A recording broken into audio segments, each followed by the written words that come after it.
Thinking of selling your home soon? No worries. Today we're going to go over exactly what is going to come out of your closing costs as a seller so you know how much you're bringing home at the end of the day. Let's go. Hi, I'm Taylor Hudgens with Onyx Realty Pros here in beautiful Virginia Beach, and today we're going to take a look at what exactly is going to go into your closing costs as a seller so you know what you're going to be bringing home at the end of the day. Let's do this. Just remember to take this with a grain of salt because I'm going to go over the general items that are going to be included on a typical sale. Everybody's a little different, so make sure to partner with your agent on exactly what's going to be looking like for your personal property. So the first item to be included in your closing costs as a seller is going to be your legal fees. So this is going to include things like your recording fees, your transaction fees, and any other kind of wiring fee that you might have when doing any kind of wire transaction into your bank account. Pretty much all the fees that are going to be included to make the transaction happen there at the closing table. Item number 2 that's going to be included in your closing costs is going to be your mortgage payoff. So this is just whatever is left on your loan for the home. You can take a look at your mortgage statement that comes in, and that should have what your loan payoff will be. And of course, you can always contact your bank for that exact number so you have a better idea of what's left on your loan and how much is going to be coming out of closing for that loan payoff.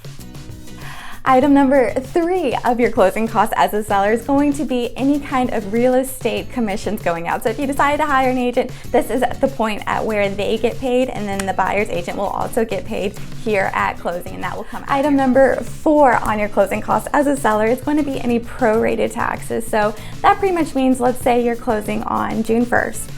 You will be responsible for paying out any of the taxes that are due between January and June of that year, and the buyer will be responsible for any taxes after that. So they'll do some prorations if needed and do it out that way to calculate who gets what paid for each set of taxes. Item number 5 from your closing costs as a seller is going to be any condo or HOA fees that still have to be paid for that month that you're closing in, or any that haven't been paid beforehand. So just make sure that that will be on your closing line. And also, as a heads up, if you do have a condo or an HOA, you also will have to pay any resale documents that your condo or HOA association charges. So pretty much this is where the buyer has to go in, take a look at the documents, and make sure that they agree to everything before they purchase the property. For example, if they got 10 dogs and your condo association doesn't allow any pets, that's something that they need to know beforehand, but you as a seller have the responsibility to pay for those because you currently are the owner there at that association.